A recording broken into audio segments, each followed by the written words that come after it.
Lens కార్ట్కి సంబంధించినటువంటి వివాదం కూడా ఇప్పుడే తెరపైకి వచ్చింది. బొట్టు పెట్టుకోకూడదు కానీ హిజాబ్ ధరించవచ్చు అని భార్య అనో భర్త అనో మీ భర్త ఏం చేస్తారు, మీ భార్య ఏం చేస్తుంది అని అడగకూడదు. ఆ భార్య భర్త ప్లేస్లో ఏం వాడాలి అని అంటే మీ పార్ట్నర్ ఏం చేస్తున్నాడు అనే మాటని యూజ్ చేయండి అని ఇందులో రాయడం జరిగింది. Consider using this. నిజానికి సంస్థ వల్ల ప్రొడక్టివిటీ జరిగిందా అంటే ప్రొడక్టివిటీ తక్కువగా ఉంటుంది.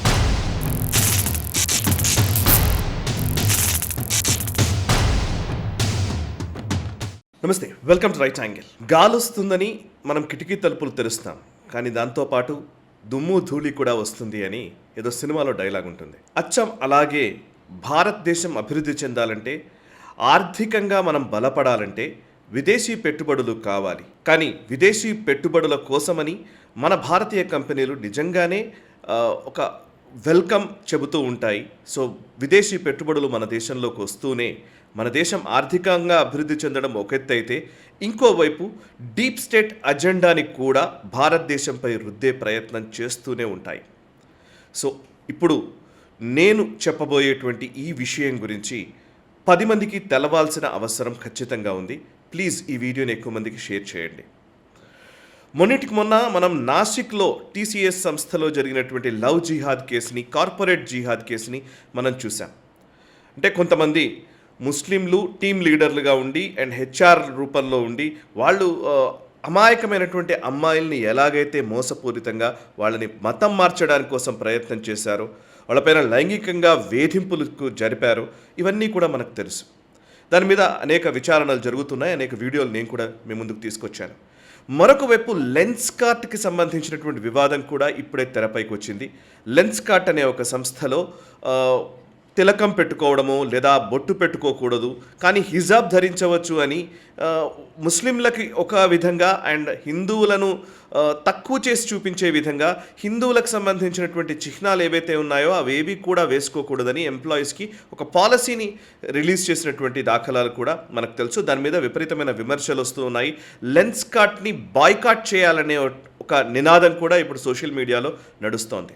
ఈ రెండు ఉదంతాలు మనకు బయటకి ఏమో వాటిని నడిపిస్తున్నటువంటి వ్యక్తులు టాటా కన్సల్టెన్సీ సర్వీసెస్ అనగానే టీసీఎస్, టాటాకు సంబంధించిన గ్రూప్ మీద, లేకపోతే లెన్స్ కార్ట్ ఫౌండర్ అయినటువంటి పీయూష్ బన్సల్ గురించి మనం మాట్లాడుతున్నాం. అఫ్కోర్స్ వీళ్ళ పాత్ర చాలా కీలకమే, కానీ వీళ్ళ వెనకాల ఉన్నటువంటి శక్తుల గురించి చాలా వరకు ఈ భారతదేశంలో చాలామంది విస్మరిస్తూ ఉన్నారు.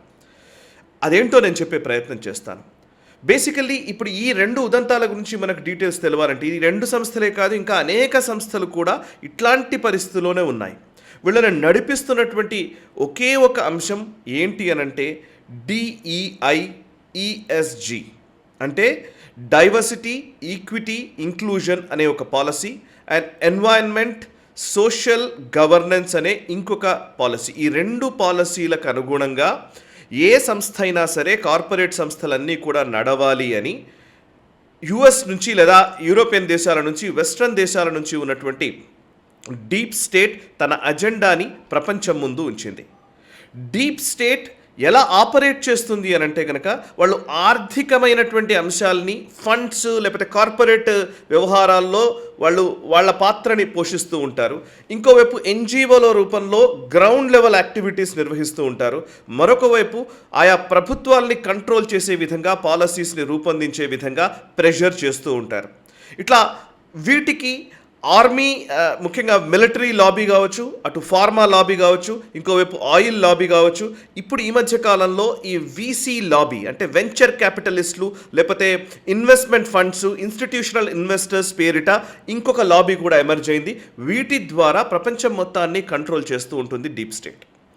సరే, ఇప్పుడు నేను చెప్పబోయే అంశంకి వీటికి ఏంటి సంబంధము అని అంటే, ఈరోజు లెన్స్ కార్ట్ పెట్టినటువంటి ఈ రూల్స్ అంటే హిందువులు తాము బొట్టు పెట్టుకోకూడదు అండ్ వాళ్ళు గాజులు వేసుకోవడము లేకపోతే హిందూ మతపరమైనటువంటి చిహ్నాలు ఏవైతే ఉంటాయో ఒంటి మీద ఉండడానికి వీల్లేదు అని లెన్స్ కార్ట్ తన పాలసీ లాగా దాన్ని రిలీజ్ చేసింది. అఫ్కోర్స్ అదేం లేదు, మేము వాటిని అంతా ఎప్పటితో పాత పాలసీ, దాన్ని మేము మార్చుకున్నాము అని ఇప్పుడు కొత్త పాలసీని ఏదో రిలీజ్ చేసింది. ఎందుకు అనంటే పూర్తిగా కస్టమర్ బేస్ మొత్తం పోతుంది కాబట్టి బాయ్కాట్ లెన్స్ కార్ట్ అనే ఒక మాటని పదే పదే మన సోషల్ మీడియాలో ప్రచారం చేస్తున్నారు కాబట్టి, సో లెన్స్ కార్ట్ సేల్స్ మొత్తం పడిపోయే అవకాశం ఉంది కాబట్టి వాళ్ళ ఏదో సరిదిద్దుబాటు చర్యలకు పూనుకున్నట్టుగా కలర్ ఇస్తోంది. కానీ నిజంగా ఈ DEI ప్రకారం ఏంటి అని అంటే ఆయా దేశాల్లో DEI అంటే డైవర్సిటీ, ఈక్విటీ, ఇంక్లూజన్. ఇక్కడ నా దగ్గర ఉన్నటువంటి ఈ బుక్ చూడండి, ఇది ద ఇంక్లూజన్ రీసెట్ అని ఒక మాడ్యూల్. ఇది ఒక సాఫ్ట్వేర్ కంపెనీలో, ఒక కార్పొరేట్ సాఫ్ట్వేర్ కంపెనీలో పనిచేస్తున్నటువంటి వ్యక్తులకు ఇచ్చినటువంటి ఇది మాడ్యూల్. ఇది నా చేతికి వచ్చింది. నాకు తెలిసినటువంటి నా రిలేటివ్స్ నుంచి నేను దీన్ని తీసుకోవడం జరిగింది. ఇందులో రాసిన విషయాలు నేను చెప్తాను. ఇందులో ఏంటంటే మొత్తం ఒక ఎంప్లాయీస్ ఎలా బిహేవ్ చేయాలి అనే అంశానికి సంబంధించి వాళ్ళు కొన్ని అంశాలని పొందుపరిచారు. అందులో వాళ్ళు పెట్టిన దాంట్లో ఒక కీలకమైనటువంటి విషయం ఏంటంటే LGBTQA ఎవరైతే లెస్బియాన్, గే, ట్రాన్స్జెండర్ ఇట్లా బ్లా బ్లా బ్లా ఉంటాయో వీటన్నిటికి సంబంధించి వాళ్ళందరినీ ఇంక్లూజివ్గా వాళ్ళందరినీ తీసుకునే విధంగా ఉండడం కోసం ఒక అంశం పెట్టారు. కన్సిడర్ యూజింగ్ దిస్ అని అందులో పొందుపరచడం జరిగింది. అదేంటంటే గైజ్ అనే మాట వాడకూడదు, ఫోక్స్ అనే మాటని వాడండి అని. మీ స్పౌజ్ అంటే మీ భార్య, భర్త అని ఉపయోగించకూడదు. అంటే ఒక ఎంప్లాయీ ఇంకో ఎంప్లాయీతో మాట్లాడేటప్పుడు భార్య అనో భర్త అనో, మీ భర్త ఏం చేస్తారు, మీ భార్య ఏం చేస్తుంది అని అడగకూడదు. ఆ భార్యాభర్త ప్లేస్లో ఏం వాడాలి అని అంటే మీ పార్ట్నర్ ఏం చేస్తున్నాడు అనే మాటని యూజ్ చేయండి అని ఇందులో రాయడం జరిగింది. కన్సిడర్ యూజింగ్ దిస్ అంటే partner instead of assuming husband or wife. Okay, gender neutral terms like folks, team and gender neutral greetings. ఎవరైనా సరే గైస్ అని మాట్లాడుతూ ఉంటాం, గైస్ అని యూజ్ చేయకూడదు.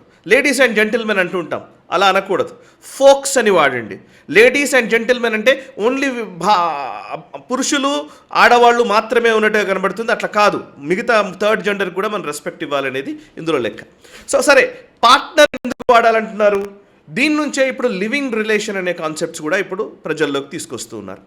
అండ్ బొట్టు పెట్టుకోకూడదు, ఇలాంటి రూల్స్ అన్నీ కూడా DEIలో భాగంగా, డైవర్సిటీ, ఈక్విటీ, ఇంక్లూజన్లో భాగంగా రూపొందించిన పాలసీస్ని ఈ పర్టికులర్ సంస్థలు ఇంప్లిమెంట్ చేస్తూ ఉన్నాయి. అండ్ ESG అంటారు, ఎన్వైరన్మెంట్, సోషల్ గవర్నెన్స్ అని. అంటే పర్యావరణానికి హాని కలిగించట్లేదని. సోషల్ అంటే నిజానికి మన లైన్స్, మనం ఆలోచనలన్నీ కూడా ముఖ్యంగా భారతదేశంలో కానివ్వండి, ఏదైనా దేశంలో ఉంటే అక్కడ మైనారిటీ గురించి కానివ్వండి, హక్కుల గురించి కానివ్వండి, ఫండమెంటల్ రైట్స్ గురించి కానివ్వండి, వీటి విషయంలో లెఫ్ట్ లీనింగ్ ఆలోచనల్ని కలిగి ఉండాలి. అది వీళ్ళ దృష్టిలో సోషల్. సో గవర్నెన్స్కి సంబంధించి కూడా అంతే. అంటే పాలసీలు, ప్రభుత్వ పాలసీల విషయంలో ఎలా బిహేవ్ చేయాలి. నిజంగా హిందుత్వ లేకపోతే మెజారిటేరియన్ ఆలోచనలు ఇవన్నీ ఏమైనా వచ్చాయంటే మాత్రం ఇవన్నీ కూడా ఆ పాలసీకి విరుద్ధంగా ఉన్నట్టు. ఈ పాలసీకి అనుగుణంగా DEI, ESG పాలసీకి అనుగుణంగా వ్యవహరిస్తేనే ఆ సంస్థలకి ఇన్వెస్ట్మెంట్లు వస్తాయి. సో ఇప్పుడు లెన్స్కార్ట్కి సంబంధించిన ఇన్వెస్ట్మెంట్లోకి మనం వెళదాం. లెన్స్కార్ట్లో నిజానికి వాళ్ళ లెన్స్కార్ట్ ఇవాళ IPOకి వెళ్ళింది, వాళ్ళు పబ్లిక్ ఆఫరింగ్కి వెళ్ళారు. సో ఇప్పుడు అది పబ్లిక్ సంస్థగా మారింది. సో పీయూష్ బన్సల్ అనే వ్యక్తి దీనికి ఫౌండర్గా ఉన్నాడు. ఈ పీయూష్ బన్సల్, అదేవిధంగా నమితా ఠాపర్, ఇట్లాంటి వాళ్ళందరూ కూడా మనము షార్క్ ట్యాంక్స్ అని ఒకటి సోనీలో వస్తుంది. షార్క్ ట్యాంక్స్ అంటే ఏంటంటే అదొక షో. ఎవరైనా ఒక ఐడియా కలిగి ఉన్న వాళ్ళు, ఏదైనా బిజినెస్ చేయాలనుకునే వాళ్ళు ఆ పర్టికులర్ షోకి వెళ్ళి మాట్లాడితే ఈ పర్టికులర్ వ్యక్తులు అందులో ఇన్వెస్ట్ చేస్తారు. ఆ ఇన్వెస్ట్మెంట్కి షేర్లు, ఆ మోడలు వాళ్ళు పిచ్ చేసుకోవడానికి వీలుగా ఒక షో, షార్క్ ట్యాంక్ అనే షో చాలా సక్సెస్ఫుల్ షో, పాపులర్ షోగా రన్ అవుతోంది. అందులో వీళ్ళు ఫేమస్. సో ఇప్పుడు ఈ లెన్స్కార్ట్ సంస్థకు CEO పీయూష్ బన్సల్ అనే వ్యక్తి తన భార్య నేహా బన్సల్, గతంలో ఆమె పూర్తిగా హిందువులకు వ్యతిరేకంగా అనేక పోస్టులు ట్విట్టర్లో పెట్టింది. ఇప్పుడు ఈ వివాదం రావడంతో, బిందీ వివాదం రావడంతో ఒక్కసారిగా ఆమె ట్విట్టర్ మొత్తం డీయాక్టివేట్ చేసేసింది. And at the same time Piyush బన్సల్కి, నేహా బన్సల్కి లేదా ఫౌండర్స్కి, ఈ లెన్స్కార్ట్లో ఉన్న ఫౌండర్స్కి స్టేక్ ఈరోజు ఎంత ఉంది అని అంటే కనుక మొత్తం వాళ్ళదే లెన్స్కార్ట్ కంపెనీ అనుకోవడానికి లేదు. వాళ్ళకి మొత్తం ఫౌండర్స్కి సంబంధించిన స్టేక్ మొత్తం 20% ఉంది. అందులో Piyush Bansal share 10.28% and Neha Bansal share 7.74% వాటా మాత్రమే ఆ కంపెనీలో కలిగి ఉన్నారు. మిగతా 80% అంటే 20% ఫౌండర్స్కి వెళ్ళిపోతే 80% స్టేక్ అంతర్జాతీయ సంస్థలు, ఫారిన్ ఇన్వెస్టర్స్ ఇందులో ఇన్వెస్ట్ చేశారు. వాళ్ళ పేర్లు నేను చదువుతాను. వాటిలో ఉన్నటువంటి వాళ్ళు ఇన్స్టిట్యూషనల్ ఇన్వెస్టర్స్ అంటారు వీళ్ళని. సాఫ్ట్ బ్యాంక్ అని ఒక జపాన్కి సంబంధించినటువంటి సంస్థ, వీళ్ళు ఇన్వెస్ట్మెంట్ కంపెనీ. వీళ్ళు 15.1% స్టేక్ ఈరోజు కలిగి ఉన్నారు లెన్స్కార్ట్లో. ఇంకోవైపు ప్లాటినం జాస్మిన్, ADIA అంటారు. అబుదాబి ఇన్వెస్ట్మెంట్ అథారిటీ ఇది. సో యుఏఈకి సంబంధించినటువంటి ఇన్వెస్ట్మెంట్ సంస్థ. వీళ్ళు 12.5% వాటాని లెన్స్కార్ట్లో కలిగి ఉన్నారు.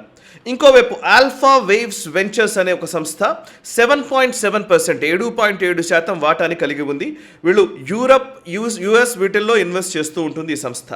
అండ్ మరొక వైపు టెమాసెక్ అనే ఒక సంస్థ, ఇది 4.9% స్టేక్ని ఈ లెన్స్కార్ట్లో కలిగి ఉంది. ఇది సింగపూర్ సంస్థ.